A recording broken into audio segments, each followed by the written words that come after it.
ವಾಯುಸೇನೆಯಲ್ಲಿ ದಾಸಿ ಅಂತ ಒಂದು ಬರುತ್ತೆ, ಡೈರೆಕ್ಟರ್ ಏರ್ ಸ್ಟಾಫ್ ಇನ್ಸ್ಪೆಕ್ಷನ್. ಈ ಮಿರಾಜ್ ಗ್ವಾಲಿಯರ್ನಲ್ಲಿ ಇದು ನಡೆದಾಗ ಈ ಮಿರಾಜ್ ವಿಮಾನಗಳ ಒಂದು ತಾಂತ್ರಿಕ ವರ್ಗಕ್ಕೂ ಗೊತ್ತಿರಲಿಲ್ಲ ಏನಾಗ್ತಿದೆ ಅಂತ. ಅವ್ರಿಗೆ ಹೇಳಿದ್ರು ಬಾಂಬ್ ಫಿಟ್ ಮಾಡಿ, ಬಾಂಬ್ ಫಿಟ್ ಆಯಿತು, ಮಿಸೈಲ್ ಫಿಟ್ ಮಾಡಿ, ಮಿಸೈಲ್ ಫಿಟ್ ಆಯಿತು. ಸೊ ಟೇಕ್ ಆಫ್ ಆದರು ರಾತ್ರಿ. ಸೊ ಈ ಬಾಂಬ್ಗಳು ಯಾವ ಥರ ಇದ್ದು ಅಂದರೆ they are smart bombs, smart Israeli ಬಾಂಬ್ಗಳು.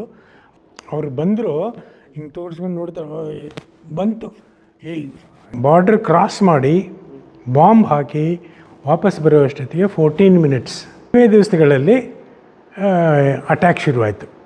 ಆವಾಗ ಇವರೇ ಕೂತ್ಕೊಂಡು ಇಲ್ಲಿಗೆ ಬನ್ನಿ, ಅಲ್ಲಿಗೆ ನಾವು ಅಸ್ಸಾಮಿಗೆ ಹೋದಾಗ, ನಾಗಾಲ್ಯಾಂಡಿಗೆ ಹೋದಾಗ, ಮಣಿಪುರಿಗೆ ಹೋದಾಗ ಫುಲ್ಲಿ ಲೋಡೆಡ್ ಗನ್ ಹಿಡ್ಕೊಂಡು ಮಾರ್ಷಲರ್ಸ್ ಕೂತ್ಕೊಂಡಿರ್ತಾರೆ. ನಾವು ಸುಮ್ಮನೆ ಹಂಗೆ ಅವ್ರನ್ನ ದೂರದಿಂದ ನೋಡ್ತೀವಿ, ಯಾಕಂದರೆ ಅವರಿಗೂ ಗೊತ್ತಾಗಬೇಕು ಪೈಲಟ್ ಯಾರು ಅಂತೇಳಿ.